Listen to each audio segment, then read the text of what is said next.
Domain migration. अगर आपका domain अभी किसी भी प्रोवाइडर के पास चल रहा है और अब आप उसे नए प्रोवाइडर के पास लेकर जाना चाहते हैं, तो इस प्रोसेस को डोमेन माइग्रेशन बोला जाता है।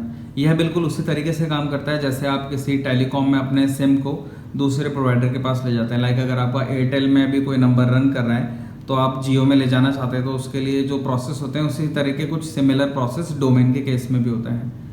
अब यहाँ डोमेन माइग्रेशन में कई ऐसे प्रोवाइडर होते हैं जो अपने यहाँ से मूव करने के लिए इसका एडिशनल कॉस्ट भी लेते हैं। वो आपको तब पता चलता है जब आप उसे दूसरे प्रोवाइडर के पास लेके जाते हैं। और सबसे पहली चीज़ कि डोमेन माइग्रेशन की नीड होती क्यों है। मैक्सिमम केसेस में डोमेन माइग्रेशन कॉस्ट की वजह से होता है। जब आप डोमेन बुक करते हैं तब आपको बहुत ही चीप डोमेन दे दी जाता है, 200 रुपये 500 रुपये जितने का भी, मतलब मार्केट रेट से आपको काफ़ी कम में डोमेन मिल जाता है कोई ऑफर के साथ। लेकिन जब आप रिन्यू करते हैं तो उसका कॉस्ट इतना ज़्यादा आता है कि बाकी कहीं भी नहीं होता। लाइक अगर आपने 99 में बुक किया था, अब नेक्स्ट ईयर सीधा 1000 रुपीज़ या 1500 या उससे भी ज़्यादा का आपको अमाउंट पे करना पड़ रहा है। या कोई ऐसी पॉलिसी होती है कि जो आपने उस वक्त ध्यान नहीं दी थी कि अगर आप इसके रिन्यू करेंगे तो 2 ईयर के लिए 5 ईयर के लिए बुक करना रहेगा, या उसका कॉस्ट नॉर्मली ही कुछ किसी भी रीज़न से बढ़ा दिया गया हो, तो आपको लगता है कि अब इसे मूव कर लेना ज़्यादा बेटर रहेगा। अब मूव करते समय इसका कई लोग कॉस्ट भी ले लेते हैं, ये प्रोवाइडर आपका मूव डायरेक्टली करते नहीं है। सबसे पहले बात कर लेते हैं कि मूव करने का प्रोसेस क्या होता है। अगर आप कोई डोमेन मूव करना चाहते हैं तो सबसे पहले आपको न्यू प्रोवाइडर के पास एक अकाउंट बना लेना है अपना, और उस अकाउंट में आपका एक आईडी जनरेट होगा, आपका अकाउंट आईडी। आपको डायरेक्टली अपने पुराने प्रोवाइडर के पास जाके मूव के ऑप्शन में जाना है, डोमेन ट्रांसफ़र जिसे बोला जाता है।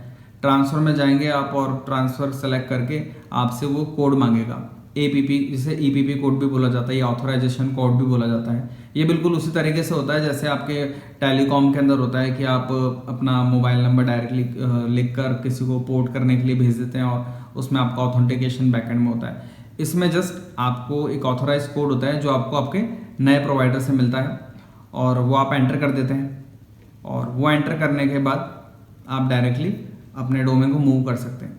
कई बार इसमें डोमेन लॉकर भी लगा रहता है। कई प्रोवाइडर हैं जो डोमेन लॉक की एक सर्विस होती है एक्टिव करके रखते हैं, और उसमें क्या रहता है, अगर आप डोमेन लॉक की सर्विस एक्टिव करके रहते हैं तो आप नए प्रोवाइडर उस डोमेन को एक्सेस नहीं कर पाता। इसके लिए वेरिफिकेशन भी होता है। वेरिफिकेशन अगर प्रॉपर नहीं होता तो वो डोमेन आपके पुराने प्रोवाइडर से मूव नहीं होता। थोड़ा सा हो सकता है आपको समझने में इसमें इशू हो गया हो, अगर आप नए हैं तो आप उसको समझ नहीं पाए हो। बिल्कुल सिंपल सा एक वे समझिए। आपका डोमेन अभी जहाँ भी होस्टेड है, अगर आप उसे माइग्रेट करना चाहते हैं, डोमेन ट्रांसफर पर जाइए, ट्रांसफ़र रिक्वेस्ट जनरेट कीजिए। इंस्टेंटली वो एक आपको कोड जनरेट करके देगा। उस कोड को आप अपने पास कॉपी करिए, नया प्रोवाइडर जो भी होगा आपका, आप वहाँ जाइए, अकाउंट क्रिएट करिए, डोमेन नेम लिख के ट्रांसफ़र एक्सेप्ट करके आप डायरेक्टली डोमेन पर लिखिए और वो कोड एंटर कर दीजिए। तो वो इंटरनली क्रॉस वेरिफिकेशन हो जाएगा कि भाई अब ये डोमेन नए प्रोवाइडर के पास जाएगा या नए डोमेन रजिस्ट्रार के पास जाएगा। और इस केस में एक चीज़ और होती है कि अगर आप सिमिलर पैनल में ही बुक कर रहे हैं डोमेन को, अगर आप सिमिलर प्रोवाइडर के साथ ही डोमेन ट्रांसफ़र कर रहे हैं कि अभी आपने एक दूसरे ईमेल आईडी से अकाउंट बनाया हुआ था, अब आपके लिए वो ईमेल आईडी यूज़ करना ही है, आप नए ईमेल आईडी के साथ सेम प्रोवाइडर पर ही अकाउंट ट्रांसफ़र कर रहे हैं, तो उसमें कोई ज़्यादा प्रॉब्लम नहीं आता और एडिशनल कोई कॉस्ट भी नहीं लगता, क्योंकि सेम प्रोवाइडर से सेम प्रोवाइडर के पास कोई प्रॉब्लम होता नहीं है। उसमें जस्ट आपको ट्रांसफ़र करके सिमिलर प्रोवाइडर का ही आईडी एंटर करके, उसका एक CID बनता है जिसे कस्टमर आईडी भी बोलते हैं, वो एंटर करके डायरेक्टली आपको एक्सेप्ट करना रहता है और वेरीफाई करना रहता है। आपका डोमेन सीधा सिमिलर प्रोवाइडर के दूसरे अकाउंट में शिफ्ट हो जाता है। तो ये डोमेन माइग्रेशन था। अगर कोई डाउट्स होते हैं तो बताइएगा ज़रूर।